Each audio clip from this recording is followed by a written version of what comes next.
Barack Obama, and I'll tell you why I pick him, because in my limited role in serving as president of the CCAWR, I have my challenges as president, right? To bring the community together, to have people work together towards a common purpose, to do some fundraising, to advance some of the initiatives that we think are critical to the Caribbean Association and the Black community. And every time I hit a roadblock, and I think, my goodness, this is very challenging, and how can I overcome this? I think of Barack Obama and I think, why am I complaining? He was president of the United States and he had so many challenges, so many people who are hoping that he would fail. So the more that I try to serve the community and the more that I try to lead this organization, is the more I appreciate some of the challenges he must have had. And I really draw inspiration from that. And so that's one person I think about. And he really maintained such a wonderful sense of decorum and class while he was doing it, right? Despite all the pot shots that were taken at him and so on. And I try to think about that. I try to rise above the noise. I try to not let everything get under my skin in terms of resistance from certain persons in the society. So I'll say, immediately, what's coming up? The entrepreneurship program that we've launched for Black entrepreneurs in the region of Waterloo and in Wellington region, which is Guelph, is ongoing. We welcomed their first cohort, I think, on January 3rd or 4th of this year, and they will be taking part in a 4-month program to teach them some of the fundamentals of business and starting their own business or growing their own business. So that's a program that has already started and will be continuing for the next 3-4 years. We'll welcome a new cohort of entrepreneurs every 4 months, right? A new cohort of 10 entrepreneurs every 4 months. So that's ongoing. Our scholarship program is also ongoing. The deadline, we're inviting applications from persons of Caribbean descent within the region of Waterloo who are going to college or university to apply to one of our scholarships. We gave out about $18,000 in scholarships last year to about 10 students, if my numbers are right. And so that's as well an ongoing program. In terms of events, Black History Month is just around the corner, and we are partnering with other Caribbean and African and Black organizations in the region of Waterloo and in Guelph to put on an event that we call Black History Month 2022 Launch. And it's basically a kickoff event for all of Black History Month. There's so much going on in our region by so many partners, so many individuals, that this is just a way for us to have everybody come together at the start of the month, link arms, and make a presentation, if you will, to the region. It's online, of course, because of COVID. And so the criteria for students there, for persons of Caribbean descent that are from our region, who are born or who grew up in this region, is specific to the scholarship program. Our organization, the Caribbean Association, gives out scholarships to persons of Caribbean descent. But we have a partner organization, the Congress of Black Women, and their criteria is a little bit broader, and they give scholarships to Black children, regardless of their background, their ethnicity, and so on. And it's always a joint presentation. So it's not that we have one event and they have another event, it's a joint event. But I'm speaking today as the president of the Caribbean Association. That's for the scholarship program. On the Liftoff program, we're really looking for persons who are looking to start their own business, or they have started their own business and they're looking to grow it and to scale it. And there's so many challenges and barriers that Black business owners and Black entrepreneurs face because of systemic racism and not getting the support and the mentorship that they need. But it's really about bringing together a set of mentors, possibly investors and trainers that can help them to overcome some of those barriers and build a successful business. We're looking for persons that are in this region, Southwestern Ontario, Kitchener, Waterloo, Cambridge, Guelph, and that surrounding area. I won't say it has to be only from this region. Yeah. And we're looking for persons with a business idea and are willing to go through our training program that we're doing in partnership with Conestoga College. And there's no age limit. everybody is welcome, and you should be Black identifying as per the terms of the program. So that's the liftoff program. And for the Black History Month program, there is no criteria. Of course, the program is open to everyone.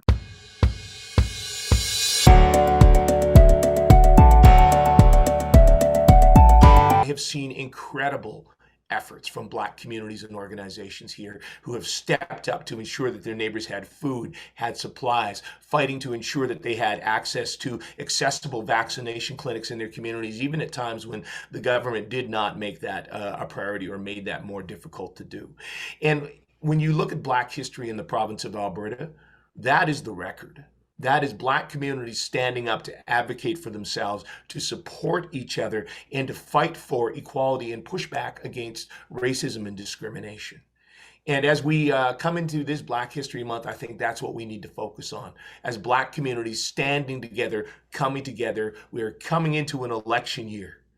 And it's more important than ever that we see Black communities participate in this next election, be present. And Black History Month, is about recognizing where we have come from, recognizing the contributions of the Black community. But I believe it's also a time we should be looking to the future of the Black community.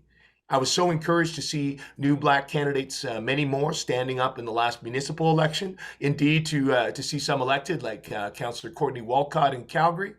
And I believe that we as a party are working to ensure we have more representation, indeed more Black candidates and other racialized candidates in the next election. And I encourage everyone in our Black communities in Black History Month to take that opportunity to get involved, get engaged, learn the issues, make sure your voice is heard in the future of our province.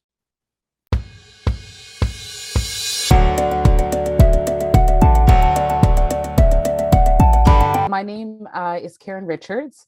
I am the chair of the Council of Canadians of African and Caribbean Heritage, which is also known as CASH. And every year we put on our annual trademark event. It's called Afro Quiz, and it's a Jeopardy-style game show competition where we have young people from the community coming and competing. First, they learn about Black history events, achievements, accomplishments. And then on the final day, which this year is February 26th at 1 o'clock, everybody comes together and they do a competition where the kids get to show their knowledge and win really great prizes like iPads and computers. And everybody that participates gets a book, because we believe in education and how important knowledge is for our kids and for ourselves.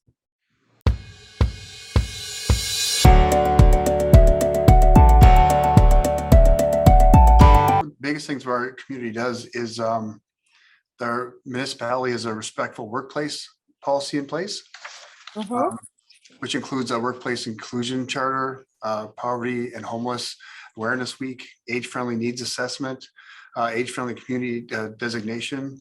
We also apply direct funding for the organizations, as well as the direct funding for Black History Month as well. I'm pleased to offer my best wishes for Black History Month. This is the 8th year that Rehoboth Alliance and the Afro-Canadian community has been hosting events to honor the history, achievements, and contributions of Black history community. Annual events such as the Lincoln Alexandra School Essay Contest, Banquet and Awards Night, Youth in Discussion, Talent Show, inspired pride, raised awareness, and perhaps most importantly, encouraged residents of all ages to learn, explore the rich traditions, culture, and history of the local Black community. This year we joined Canadians across the country and recognized the theme, February and Forever, celebrating Black history today and every day.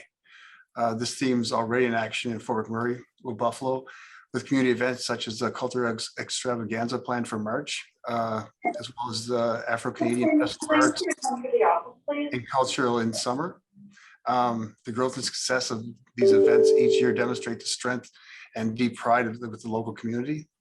And I'd also like to take the opportunity to thank all of us for serving as strong advocates of Black history and culture, and for helping to promote and celebrate the diversity of this incredible region. Through many meaningful conversations, energy, and commitment, you're also helping make Wood Buffalo a better place to live and a proud place to call home. Again, I want to extend my congratulations on best wishes to continued success in the future here.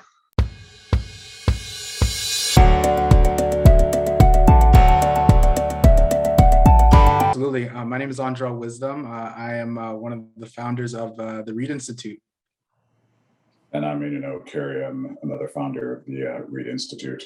Behind the Institute is creating an avenue to introduce young youth of color into commercial real estate, knowing that we've been having conversations over the last couple of years as a society in terms of equity and creating avenues and spaces for people from diverse backgrounds. What we endeavored to do was to create this institute, which is going to be structured learning, virtual and in person, and creating an avenue for them to understand that the world of commercial real estate exists, and these are different pathways for one to get into it. So Andrell, being the expert in this world, I'd love to hear a little more from you, bro.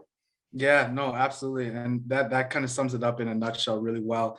I've been in the industry for this year makes 7 years, which is crazy to imagine. But being in the industry this long, there quite frankly is not a lot of people that look like me and like us. And so I know that particularly in the industry, there is a big push towards trying to find opportunities and avenues for diverse youth and people of diverse backgrounds to find a space in the commercial real estate industry.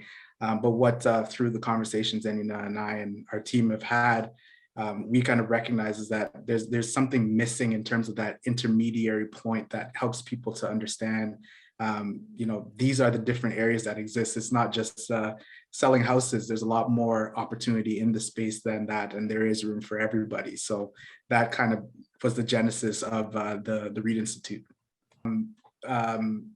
What we understand is that there's that pivotal point in everyone's typical career trajectories where they're starting to make decisions for where they're going to go. Are they going to be a doctor, a nurse, a lawyer, whatever the case may be? And it really does start at that high school level. So what we're trying to do is get in front of them and kind of help them to expose and understand that, hey, this is an opportunity for you in this space as you're starting to make those decisions before you've plunked down thousands and thousands of dollars towards a particular career path in university. And if I can add to that, the other component of this is also a networking element. We've been blessed to be able to connect with a lot of different corporations that are helping build this out, and even the Alberta Real Estate Foundation. When an organization speaks about they want diversity in the future and making a commitment to diversity and equity, how do you now actually introduce them to what that future can look like? So it's pivotal to see what that next generation is, give them an opportunity to network. So when that next generation is ready to, and hopefully join the world of commercial real estate, there's a more welcoming and a healthier environment for them. So it's important for those two levels to connect. And that's why there's also a focus on youth.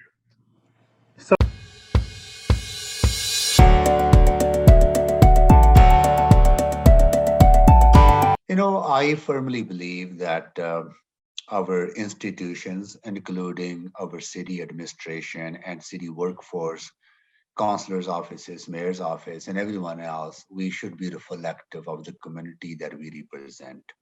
Yeah. And that reflection should be reflected, that diversity should be reflected in every aspect of our city. Yep. When we talk about inclusion, when we talk about diversity, we're not just talking about the linguistic, cultural, or ethnic diversity. We're also talking about lived experience of a lot of people. We're also talking about people's different perspectives coming together. So it's absolutely important that anti-racism work be informed by those lived experiences. Our city administration is deeply committed to this work, absolutely.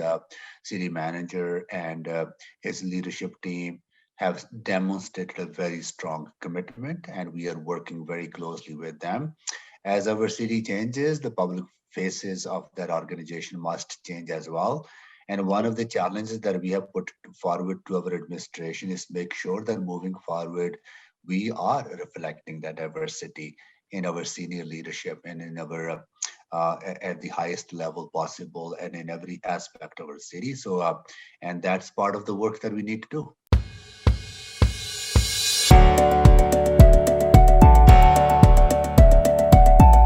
Hi, my name is Catherine Farsaga. I'm a filmmaker. I'm the writer, director, and producer of the film Treacherous Heart and 2 Weeks in Lagos. 2 Weeks in Lagos is currently streaming on Netflix right now. Yeah, so again, I'm working on other projects now, trying to develop other projects here in Alberta, so that we can create more opportunities for telling our stories and the stories that matter to us, So I'm working on a project which would be, a following up from Treacherous Heart, just picking up that story from there, and I'm working on that now. I'm also working on another story, which is going to be looking at the victims of terror in northern Nigeria, but with a Canadian twist to it. So we're tying this story to Canada in a way, because we're looking at the toll that mental health, that this insurgency has taken on the mental health of women and girls in northern Nigeria.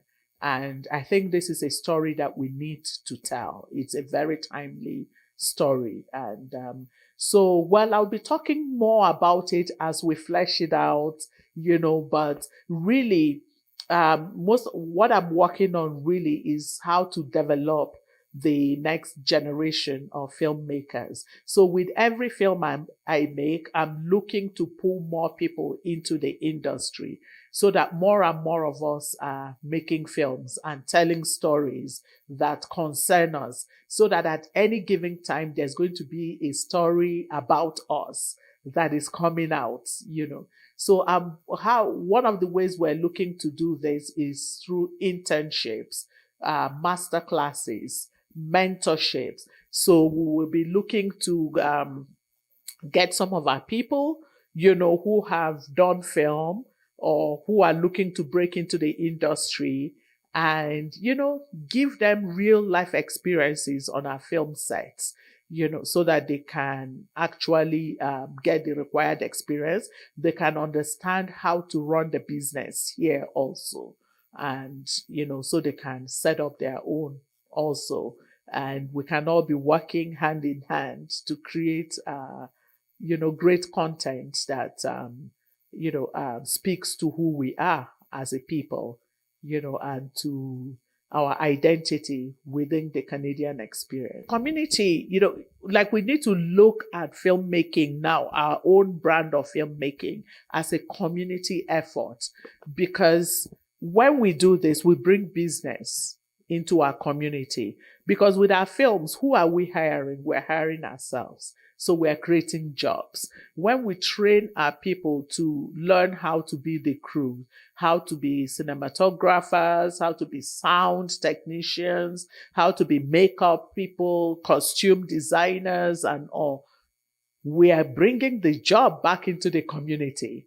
So we need the community to rise up and begin to support, So now we find in most other communities, like you look at the Indian communities, they support their filmmaking a lot, so they finance a number of things, so they get into product placements as ways to support the filmmaking. So we're going to need that from our community too, where our community begins to support. If you've got a restaurant, make it available for shooting our films, and you get the credits, and we also get the location. So it's a win-win for us. So that way we are building up our businesses, we're building up our community, we're building a strong Black economy for ourselves here, and I think basically that's how I think our community can support us.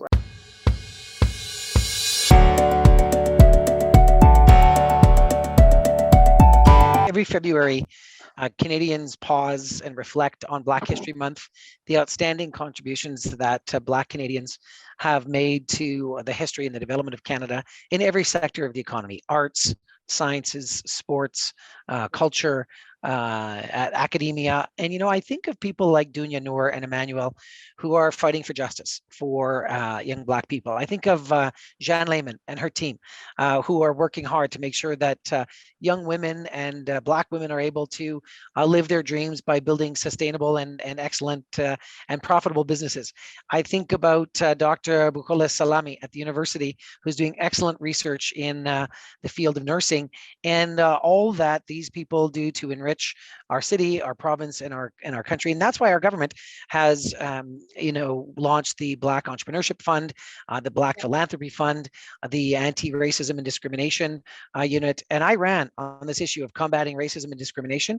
And we will not stop until we make sure that everybody realizes that we're all just trying to get by, and we're all just trying to, live our lives and raise our family, have a decent job, and be part of the community. So we've got some work to do on that front, but we're going to do it together.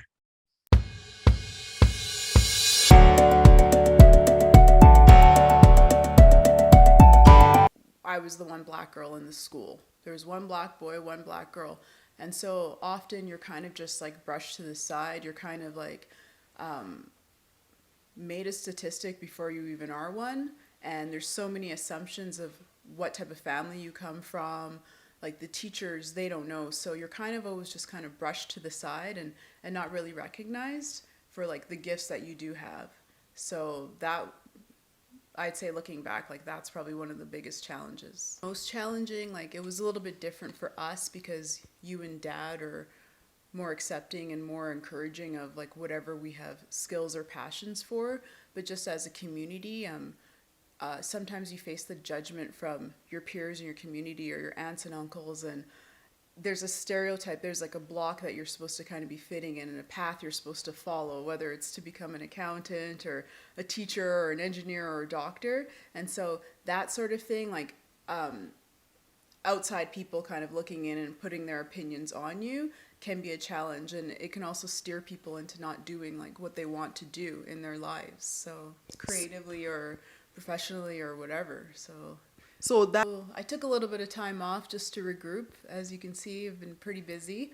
But this January, I've started working on 3 new projects. The one I'm currently on is based on 2 local artists from Calgary, and their upbringing here in Calgary, as artists. So it kind of resonates with me. So I'm working on that for a bit. And then I'm moving on to my own project as the costume designer, and it's called, I don't know if I can say, but...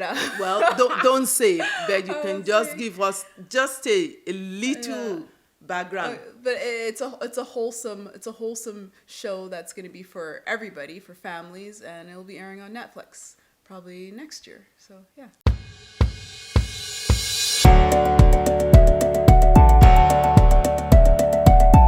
Black History Month is a time for all Canadians to listen and learn about the experiences of Black Canadians. We want to learn more about ways that we can understand and pay tribute in regards to the painful history and the journey to all Black Canadians calling Canada home. So we're very looking for opportunities for ways that we can support, but we also want to learn more. We want to let our community know that they need to listen and learn as well. So we will, at any given time, be happy to highlight Black History Month, but it's all about a learning process for us. So we're looking to learn more, and we really just want to listen and see ways that we can support. In 2019, the City of Grand Prairie initiated an Equity, Diversity, and Inclusion Committee. Since then, staff have worked very hard and worked with a consultant to identify an action plan that's made of steps for us to become an even more inclusive and welcoming organization. As well, Council has currently been part of a training plan, as well as staff in regards to the unconscious bias training. We've staff and Council are working on that. I know all of Council has completed that first sort of step into unconscious bias training, and we're going to continue to launch a new course that equips all the staff in the organization in addressing and ending racism within our organization. It also staff has taken and undertaken a review of administrative policies from a equity, diversion, and inclusion lens, and to ensure that we're using more inclusive language in our policies.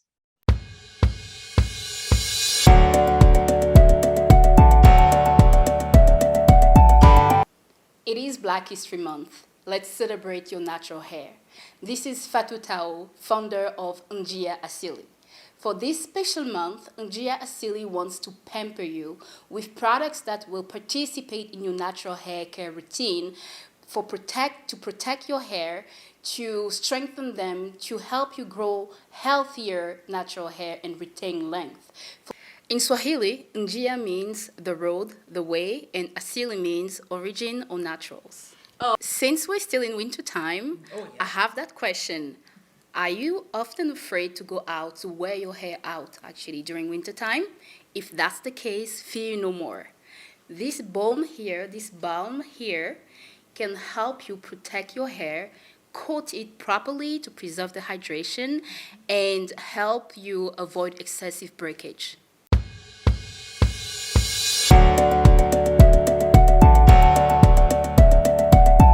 The stories that have taught me about Black history.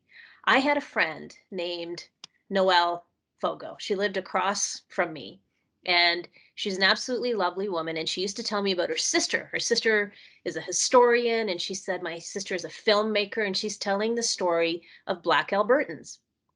And Fogo, right? Yeah. And I had not met Cheryl yet, and Noelle passed away very sadly. And so the first time I met Cheryl, I believe, was at Noelle's funeral. And I just remember thinking, what a wonderful woman, what a kind soul, just like her sister. And then Cheryl's daughter, Miranda Martini, performed a song at the reception for the funeral. And she was just so brilliant and so lovely. And I just remember thinking, what wonderful people. And then Cheryl came out with her film about John Ware. And I went, and I just remember being so moved and so disappointed that I didn't know this history. So sad that these are the stories that were not told to me when I was a student. And it took me until I was 50 to understand the history of Black Albertans. So, you know, those are two of my inspirations. If you go to contemporary Calgary right now, Simone Elizabeth Saunders has the most amazing exhibit. And she talks about Black women and their power. And when you see her work, it is absolutely stunning and moving. Lanry Ajayi, brilliant and lovely and so kind. And he interviewed me during the campaign, and we danced a little. We had a lot of fun, you know, and he is absolutely lovely. And then when I look at other advocates in the community, when I think about Heather Campbell and I think about Courtney Walcott, who's on council with me now, and the number of things that they taught me about Black Lives Matter and why we need to have proper police reform. And then I look at Dr. Melinda Smith, who's the first, I think she's the Vice President of Equity, Diversity, and Inclusion at the University of Calgary. And the things she has taught me about systemic change that's needed. My understanding of Black history is rooted in the people that I've had an opportunity to meet. And it's their stories, it's their narrative, it's their art, it's what they're able to say in their spoken voice that really hits home to me. So that's what I want to do for Black History Month, is get those stories out so that people like me, who previously had very limited knowledge, understand more.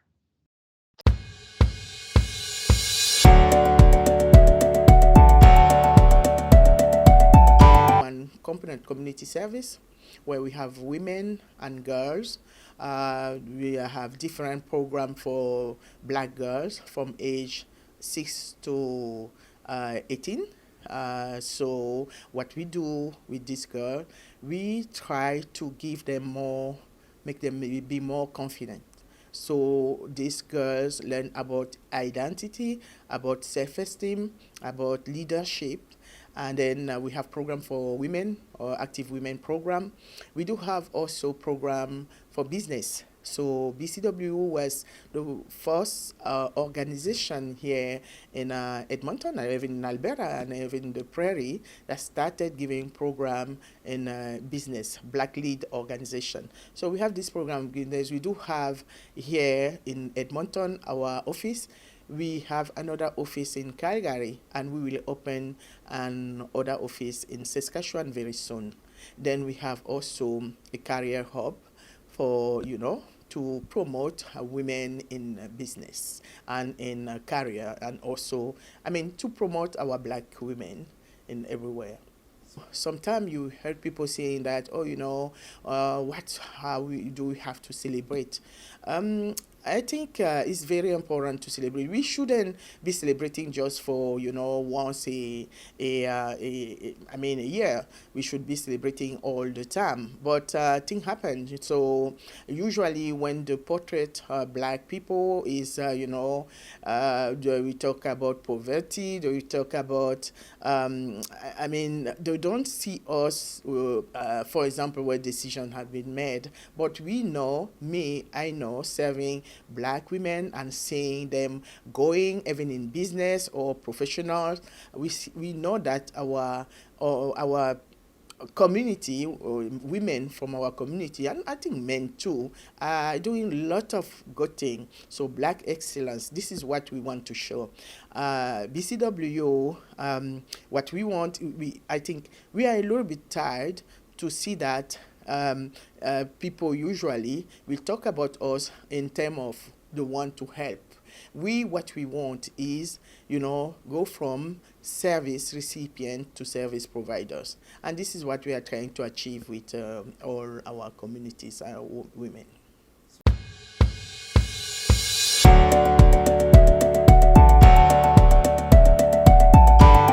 Black History Month is an opportunity for members of Alberta's Black community to celebrate their history and their accomplishments while giving all Albertans a chance to learn more about the contribution Black community has made in building our province, as well as the discrimination they have faced. I encourage all members of Alberta's Black community to take pride in their history and their ongoing achievements, and I encourage all Albertans to learn something new about their Black neighbors and their heritage. I have a number of friends from with that heritage, and I make sure that this month I reach out to all of them and learn more about their achievements and accomplishments and all that. And one thing that I do know about just in general is in terms of their contribution and commitment to their kids here in this province here, to their families. It's amazing, and they dedicate, they take time to make sure that they're involved with their education, all that. So they have so much to contribute. They are contributing in many different ways, and I continuously look forward to to keep in touch with them and thank them for their contribution to our province here. Oh, thank you.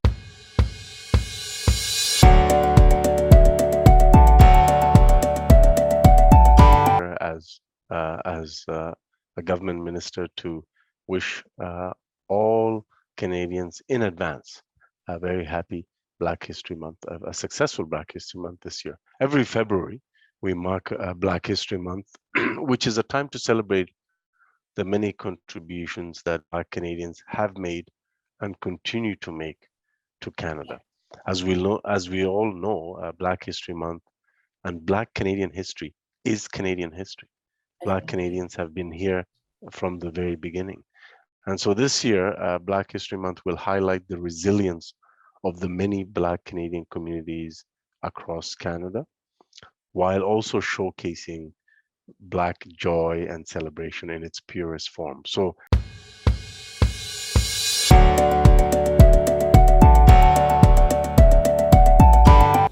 everything that I do is about, empowering women, men, children, youth, you name it. I write curriculum as well, and I'm also focused on developing strategies for effective parenting so that parents can now build resilient children for the 21st century, because everything is different now. It's not like when I was growing up. We have advanced technologies and so on, and we know that our children are even more advanced at the technology than we are as parents. And so it's important that we get into partnership with our children and not only our children, our school as well, so that, you know, we can raise these children of the 21st century and beyond better and more importantly to be part of their lives as well. So we can't be able to separate them from us. We have to understand who they truly are. And I know from my research and so on, a lot of our parents don't even know who their children are. They see them as beautiful little girls and handsome little boys. But who are they truly in terms of their own mind, spirit, and body? You know, they're 3 in 1. And yet we only see the physicality of them. We don't see their true self inside. All right? And I always ask parents when they get pregnant, like a woman, you know, to always touch their stomach and ask themselves, how am I going to raise this child? Am I going to raise this child like my mother raised me? Think about it. That's a critical question. Because if the answer is no, I don't want to raise this child like my mother raised me, there is an issue there. And so that helps parents to begin to think seriously from conception to birth and beyond how they're going to raise these children. So this is one of my major work and project to ensure that, you know, I can make an impact on parenting, right, through an education system and a consciousness raising where they can actually see that they are not necessarily wrong. It's just that they are not aware of how they can help their child. Okay, so that's what we are doing right now, and we want to push the partnership for raising these resilient and conscious children for success. That partnership has to be not only in the home with parents and the children, but also with parents and teachers. Because they leave home and they go to the school, the teachers see them for more hours in the day than the parents do. So the question is, how do we raise the level of consciousness of parents and teachers together? All right? It's not about, education is not about reading, writing, and arithmetic. It's also about social and emotional learning. And you have to get it at school and at home. So at school, you go in and you get all the academic and things like that. But you come into the school system with your own knowledge of your own history and culture from home. And you go into the classroom with that, where you have a multiplicity of different cultures. So how is the teacher managing all of that to be able to ensure that each child is not left behind? You see? So these are some of my, focus.